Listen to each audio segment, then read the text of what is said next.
Okay, we're going to start on 10.5. So we're going to do probability of independent and dependent events. So we're going to use two events that there's no occurrence of the other.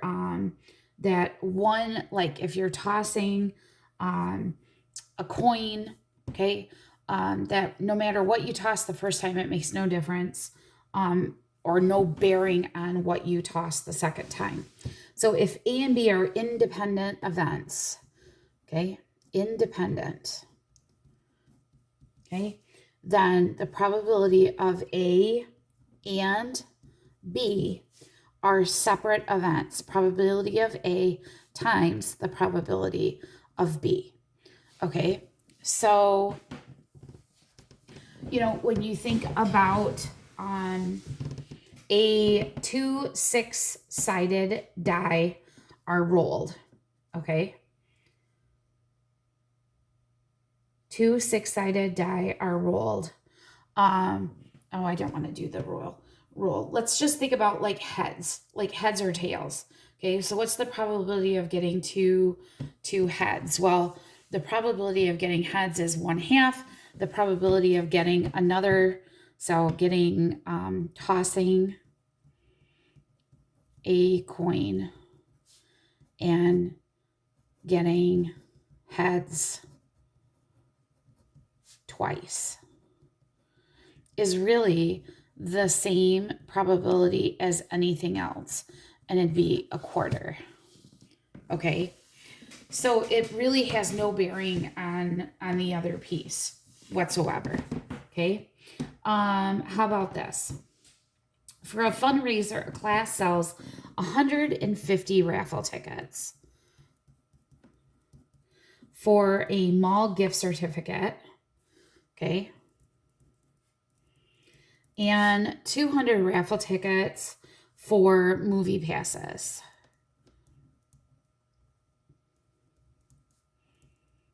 Okay, and you buy 5 tickets, okay, for each prize. So 5 tickets here and 5 tickets here, okay, and you're putting those in. Really, when you want to think about it, says, what is the probability you're going to win both prizes? Well, you put 5 tickets in here out of 150 tickets. And here you put 5 tickets out of 200 tickets. And the two multiplied together, okay, gives you a very large number. But it actually reduces to 1 over 1,200. So you have a 1 out of 1,200 total tickets. See, it doesn't have any, just because you win here doesn't mean you're going to win here, or it has no bearing on the other piece. Okay? Questions on that piece? So let me ask you this.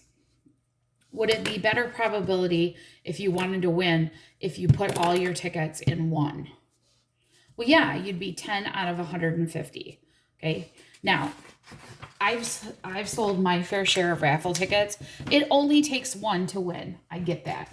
But if you have a raffle where you put in tickets, we do this in Tuscola. At the end of the year, we do kind of a raffle. You buy tickets and then you put them in different bins for what you want to win. The less people, the better your chances. Absolutely. But it really has no, winning one has no bearing on the other, except if it changes how many tickets you're putting in. The more tickets you buy, the better your chances of winning. All right. How about the probability of 3 independent events? In a BMX race, each heat consists of 8 competitors who are randomly assigned to lanes 1 through 8. What's the probability a racer will draw lane 8 in the 3 heats in which the racer participates? So you get 1 out of, so every time, if you race and you pick, you can be in lanes 1 through 8 and you pick randomly. Well, each time you pick, and there's 3 heats, you have a 1 1/8 shot, which ends up being 1 over 512, which is 0.00195 that you'd get. Okay? That you draw the same number every single time. And really, you could do lane 8, lane 9, lane, or 8, 8, 7, 6. It would be the same probability. For example, you know, you roll a dice, what's the chances of you rolling a 1 3 times in a row? Well, that would be 1 over 6 times 1 over 6 times 1 over 6, which would be 1 over what? 6 times 6 times 6.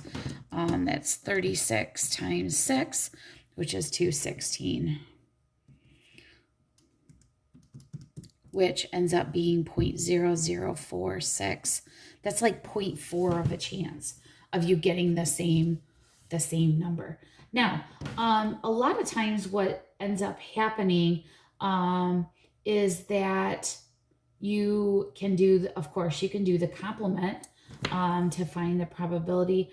But the other piece we need to look at is looking at the dependent. Okay, so what happens with the dependent probability? Well, that looks a little bit different.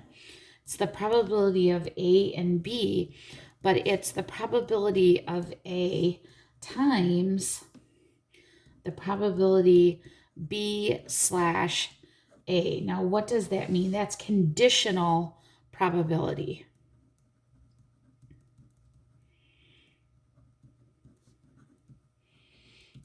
Okay, that's the name given to P with a slash A. Okay, so it says two events, A and B, are dependent. If one occurs, it affects the occurrence of the other, and the probability that B will occur, given that A has occurred, is called conditional probability. So, for example, with the condition, the biggest thing would be if we're not replacing cards. I'm choosing a card and I'm not replacing it after I'm done. I take a marble and I'm changing, okay? I take 2 blue marbles and I don't replace them. That makes a difference on the second piece. So we really have to be careful with that. Okay. So one of the things, so let's do cards. No, let's do conditional probability. Okay. So you randomly select 2 cards from a deck of 52 cards. Okay. What's the probability that the first card is not a heart and the second is a heart? Okay, so let's do that first. And what we're going to do first is I'm going to draw a card, okay, and then I'm going to put that card back in the deck. So I'm going to have a consistent number at the bottom. Okay, so the first part is, let's let this be A and let this be event B, okay? So what's the probability of A? Well, there's 52 cards in the deck, right? So it's not a heart. Okay, so there's 13 of each suit. So if I take out all the hearts, that brings me down to 39. So there's 39. And I'm going to multiply that by what my probability of B part is. Okay, so the second one is a heart. Well, my number of hearts is 13. I just calculated it. So that's the probability of B. And I can go ahead and I can multiply those two together, no problem. And I end up with 3 over 16 or 0.188. Okay, now B is the part that we're talking about a condition because I'm not going to replace. Okay, So watch what happens here. So I'm still staying with the same event. So the first card I pick out is, I don't want it to be a heart. So that's 39 out of 52 cards.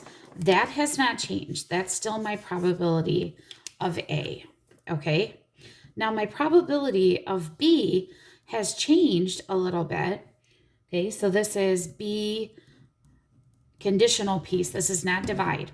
So now what's happened is I want a second that's a heart. So I didn't pick a heart here. So I still have 13 hearts, but I didn't replace that card. So I don't have 52 cards. I have 51 cards. Okay, I'm going to highlight that with a different color. Do you see how replacing and not replacing makes a difference? So this calculated 39, I can do this whole thing, friends.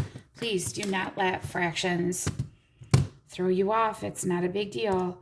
39 divided by 52 times 13 divided by 51 gives you 0.191. Okay, that's the piece. So breaking them apart into differences there, that's going to be the piece that we really want to focus on. Okay. All right. Thanks, friends.